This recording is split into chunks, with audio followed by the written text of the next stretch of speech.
My name is Paul, and I'm a renewed golf enthusiast. 15 years ago, when I was coming to the end of my junior golf era, I had managed to get down to a 9 handicap, and my school golf team had just competed in the finals of a national tournament. I was playing golf pretty regularly and had arguably peaked when I shot a level par round at the course I grew up on. But when I went to university, that passion had faded. Over the next few years, I played a handful of rounds and was never a member anywhere. My passion for mountain biking had continued to grow, and I pursued that route. As life went on, I built a career in the mountain bike industry, which led to me moving to Squamish, BC in Canada and calling this incredible area home. Fast forward to the present, and now I work full-time on a mountain bike YouTube channel called Paul the Punter, which has been pretty successful. I started to train for mountain biking, focusing on getting stronger. Joining up to a local gym called Rebel Fitness, I met some new people, and those people played golf. Not long after this, I started to join into the conversations about golf. And then I started to go home and watch YouTube videos on golf. And perhaps I was even watching the highlights from a major championship. The bug was starting to come back.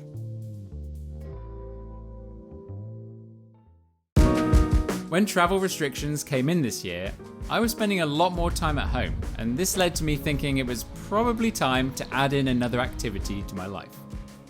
Needing something that wasn't so hard on my body like mountain biking is, there was only one clear choice: start playing golf again. The owner of Rebel Fitness, Keith, sold me some of his old clubs, and I went out and played with him. The round went pretty terribly, apart from those incredible moments where everything suddenly goes right. The feeling you get from hitting a club right out of the middle of the face was something I had forgotten, and the satisfaction I got from smashing one off the tee was almost nostalgic. I was instantly hooked again, and the passion completely reignited. After spending some time this year figuring out the direction of my mountain bike channel, I realized there was an opportunity to take those expertise with video production and start a golf channel. But what would my story be? How about I try and get back to a 9 handicap? It sounded pretty good. So here we are on my first golf round being filmed. There were some low moments of wondering what I just did to hit that ball out of bounds.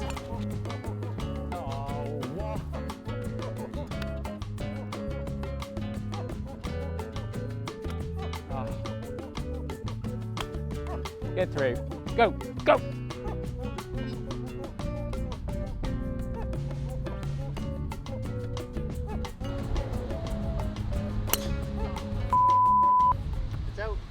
And then the equally puzzling moments about why I would then hit the provisional ball straight down the middle. That's better. Oh, baby. Be the club. Go on. There were some nice moments where I actually made a par. I just made par on the hardest hole, after double bogeying one of the easiest on the first hole. That doesn't make any sense. And some even better moments when I made my first birdie. Birdie. I can't believe it. It's those awesome moments that I've missed about the game. The instant reward of seeing a positive outcome is why I think people keep playing. You might well have carded a double bogey on the previous hole, missing a 2-foot putt. But when you break par on the very next hole, you immediately forget what just happened. Endorphins rush through you fast, and you can't wait to get to the next tee.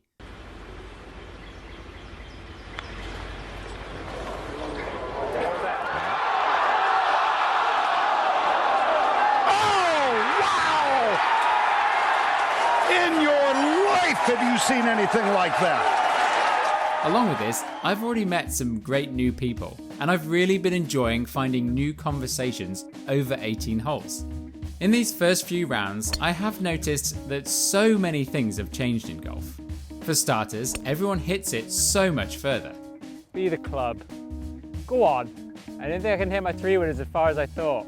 When I started to hit my drive around the 250-yard marker, it was a huge achievement. Finally, my golf ball started bouncing off the back of the driving range.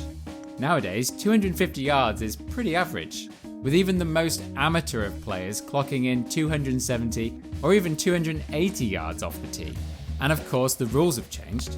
You can ground your club in a hazard now. You drop a ball from knee height. And at some clubs, you don't even have to take a provisional when the ball goes out of bounds off the tee. Then there's this new handicap system, but we'll get to that later on. So it's not only my technique that I have to learn again, it's my knowledge of how the game is played in modern times. Nowadays it's quite commonplace for the top tour pros to be moving into this new era of just hitting the ball miles. And the game has become way more inclusive. Down at a club level, everything seems a lot more welcoming than it used to be. It's an amazingly positive step and it's very exciting. Thick wedge. Get in. Get in. Yeah! Come on. There are many factors that are going to have an impact on me achieving what I want from playing golf. There's a lot I have forgotten, and there's even more that wasn't really a conversation topic when I was playing. Lag? Lag? You need lag in your swing now? I swear this wasn't talked about 15 years ago. However, there are very easy things that I can see that I need to improve. Namely, my age-old issue of standing too far away from the golf ball, and that flat swing plane that really encourages me to roll my wrists. Oh, yes. Great shot, Bob. For such a simple game of getting the ball from the start to the inside of the hole at the end, it's astonishingly complex.